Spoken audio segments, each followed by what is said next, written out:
Oke, baik, saya akan menyampaikan informasi penting terkait dengan Bansos PKH. Ya, ada apa sih di tanggal 1 Mei, tanggal 3 Mei, dan tanggal 5 Mei tahun 2021 ini.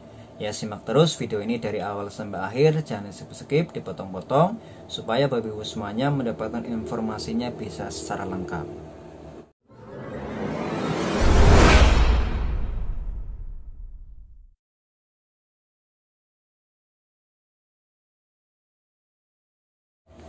Assalamualaikum warahmatullahi wabarakatuh. Ketemu lagi dengan saya Fuad Hasan Febrianto, pendamping PKH Kecamatan Ayah Kabupaten Kebumen.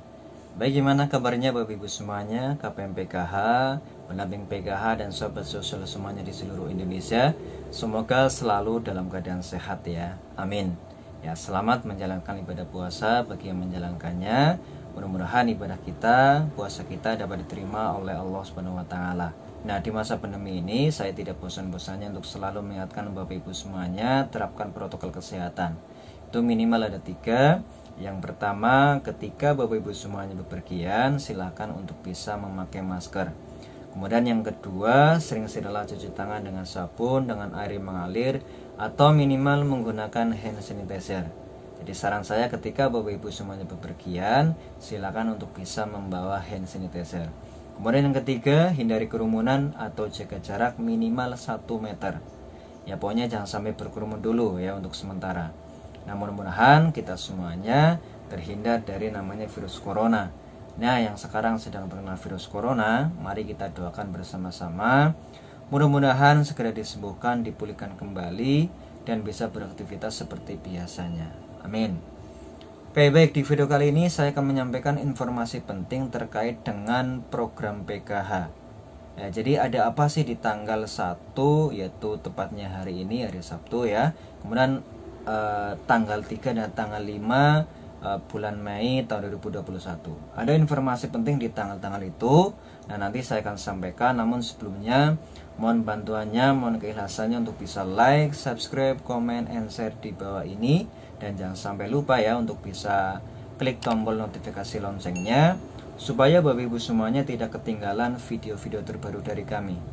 Nah, jika video ini bermanfaat, berguna, silakan untuk bisa di-share, ya dibagi ke teman-teman yang lain.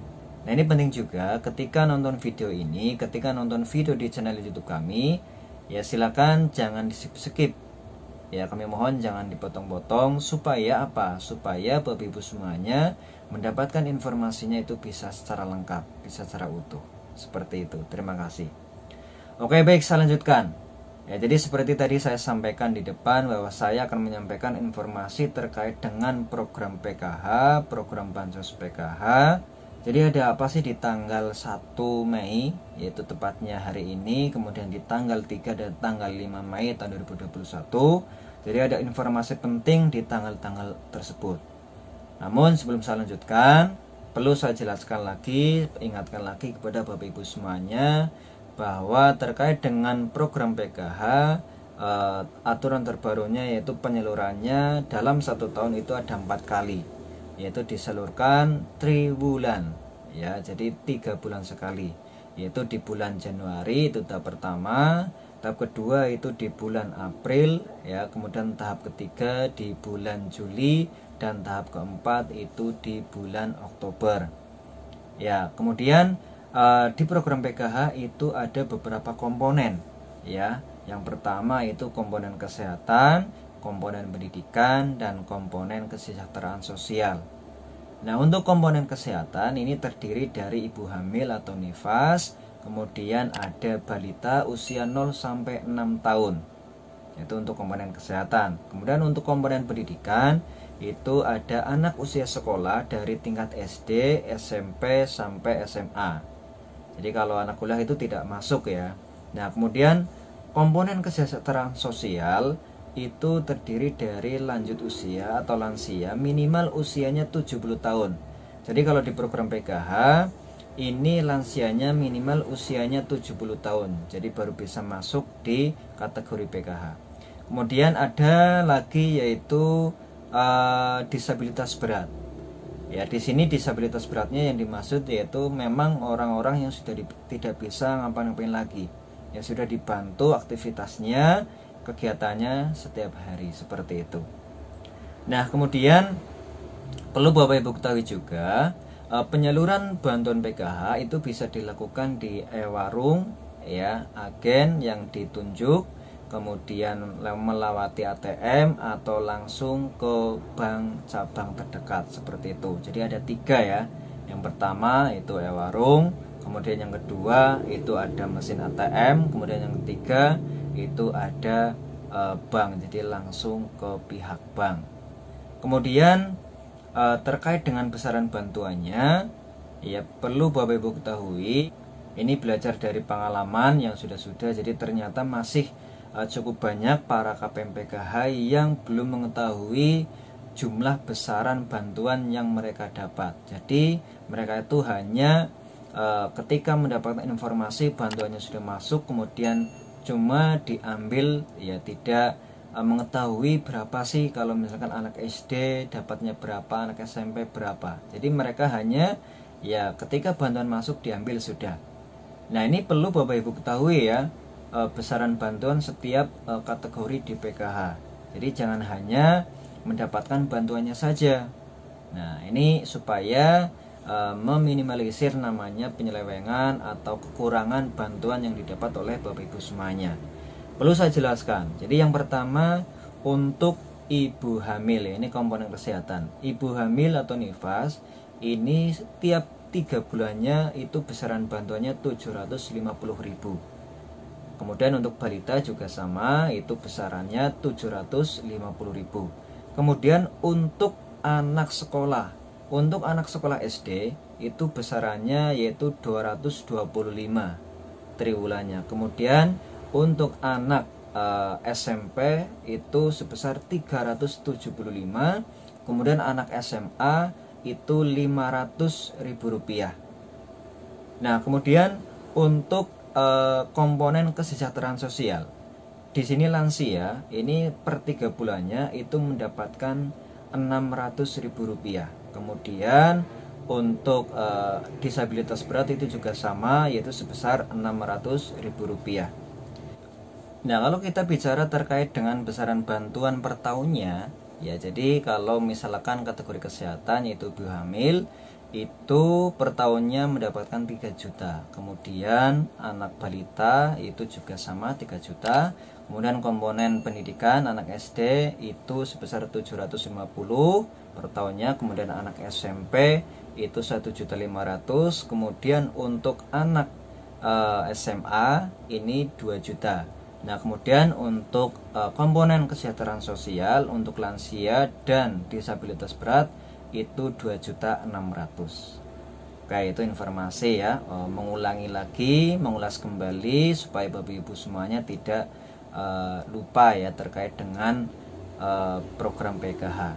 Nah, informasi yang akan saya sampaikan, yang tadi saya sampaikan di depan, jadi sesuai dengan surat yang diturunkan oleh Kementerian Sosial ini pertanggal 22 April, ya udah cukup lama, dengan nomor 654-DI.01-4-2021.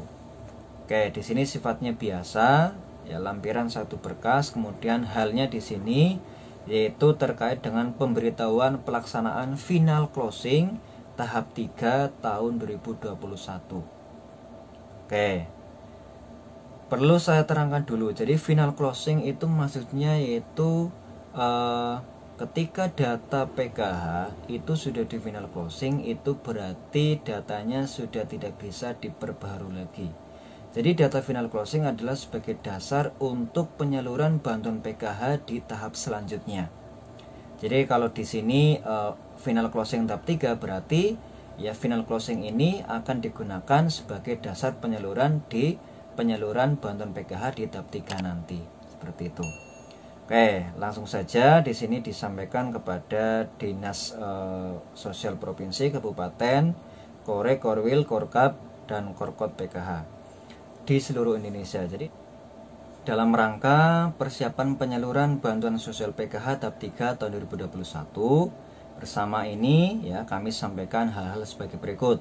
Yang pertama, pelaksanaan pemutakhiran data KPM/PKH pada aplikasi e-PKH ini dilakukan dengan pengaturan sebagai berikut. Yang pertama, ya ini kegiatan entry data pemutakhiran dan entry data verifikasi komitmen serta P2K2 atau FDS oleh pendamping dapat dilakukan sampai dengan tanggal 1 Mei 2021. Setelah tanggal tersebut, kegiatan entry data tidak dapat dilakukan kembali ya sampai dengan pembukaan jadwal untuk pemutakhiran di tahap selanjutnya. Nah, ini penting sekali. Jadi tanggal 1 atau hari ini adalah hari terakhir terkait dengan pengentrian pemutakhiran data, kemudian entry data verifikasi komitmen, kemudian serta P2K2. Ya, jadi ketika misalkan Bapak Ibu semuanya kemarin itu belum melakukan pemutakhiran, baik itu pendamping maupun KPM belum menyetorkan data, ketika misalkan baru lahiran ya, kemudian misalkan ada meninggal dan lain-lain, ya silakan ya, masih ada waktu hari ini tanggal 1 untuk bisa menyetorkan datanya ke pendamping supaya nanti pendamping itu segera memutakhirkan datanya di e-PKH.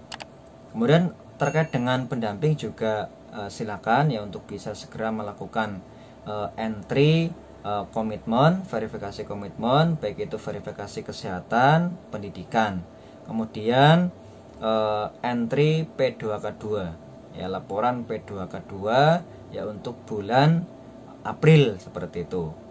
Oke, itu terakhir tanggal 1 Mei. Nah, ini juga sangat menentukan sekali di sini ya. Jangan sampai nanti ada yang belum di entry dan lain-lain, ini juga berpengaruh terhadap bantuan yang akan kita dapat, yang akan Bapak Ibu semuanya dapatkan.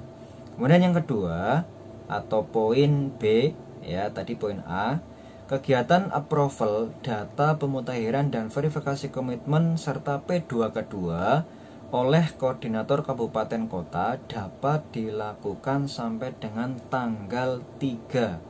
Setelah tanggal tersebut, kegiatan approval tidak dapat dilakukan kembali. Jadi ketika pendamping sudah melakukan pemutakhiran, sudah melakukan entry, namun Korgap PKH tidak melakukan approval, itu juga sama sekali tidak ada artinya. Jadi approval di sini sangatlah penting ya, harus dilakukan oleh Korgap. Nah, ini ya menjadi perhatian khusus juga ya bagi para Korgap untuk selalu diingatkan dan lain-lain, jangan sampai approvalnya itu telat atau ada yang belum selesai di approval seperti itu. Yaitu terakhir tanggal 3 informasinya ya. Jadi kalau melebihi tanggal 3 atau hari Selasa besok, ya ini kan tanggal 3 kan hari Senin. Ya kalau hari Selasa itu sudah tidak bisa lagi seperti itu. Oke, kemudian yang poin C ya, kegiatan temporary closing atau TC dapat dilakukan secara stimulan ya, dan ditentukan paling lambat tanggal 5 Mei. Jadi sebelum dilakukan final closing, ini dilakukan namanya time closing dulu. Jadi untuk mengecek apakah yang sudah dimutakhirkan, yang sudah diperbarui itu benar-benar sudah sesuai apa belum. Nanti kalau sudah sesuai, ini nanti baru di final closing. Jadi di poin D, kegiatan final closing ini dapat dilakukan hanya pada tanggal 5 Mei tahun 2021. Jadi seperti tadi saya terangkan di depan, ketika datanya Bapak Ibu semuanya sudah di final closing, artinya datanya Bapak Ibu semuanya yang mungkin sudah diperbarui atau adanya pemutakhiran tidak bisa diperbarui lagi. Nah, nanti bisa diperbarui lagi setelah adanya pembukaan pemutakhiran lagi. Namun setelah di final closing ya sudah. Jadi data final closing itu adalah sebagai dasar untuk ya penyaluran bantuan PKH di tahap selanjutnya. Dalam hal ini kalau di sini itu di tahap 3 seperti itu. Nah, ini sebagai pengetahuan oleh Bapak Ibu semuanya. Ini penting sekali. Makanya kita saling mengingatkan ya, ketika saling kerjasama lah intinya. Jadi ketika Bapak Ibu semuanya misalkan diminta untuk mengumpulkan data, berkas-berkas terkait dengan perbaikan data, pemutakhiran data, silakan untuk bisa segera sampaikan ke pendamping, dikumpulkan ke pendamping, supaya datanya Bapak Ibu semuanya itu benar-benar valid, benar-benar sesuai dengan apa yang ada di lapangan, tidak ada yang kurang, tidak ada yang lebih, seperti itu. Ya, itu ya poin penting yang disampaikan dalam surat tersebut. Ya, intinya di tanggal 1 itu adalah terakhir untuk pengentrian, pemutakhiran data, kemudian verifikasi di EPKH. Kemudian untuk tanggal 3 ini terkait dengan approval oleh Korgap, ya. Kemudian yang tanggal 5 ini adalah batas akhir untuk melakukan final closing sebagai dasar untuk ya data penyaluran di tahap selanjutnya. Ya, ini demikian, atas perhatian dan kerjasamanya disampaikan terima kasih Direktur Jaminan Sosial Keluarga Bapak Rahmat Kusnadi. Itu ya yang disampaikan dalam surat dari Kementerian Sosial.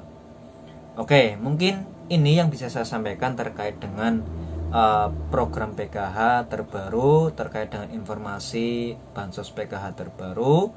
Nah, mudah-mudahan informasi ini bermanfaat. Mudah-mudahan nanti bantuan PKH-nya untuk tahap 3 ini bisa maju.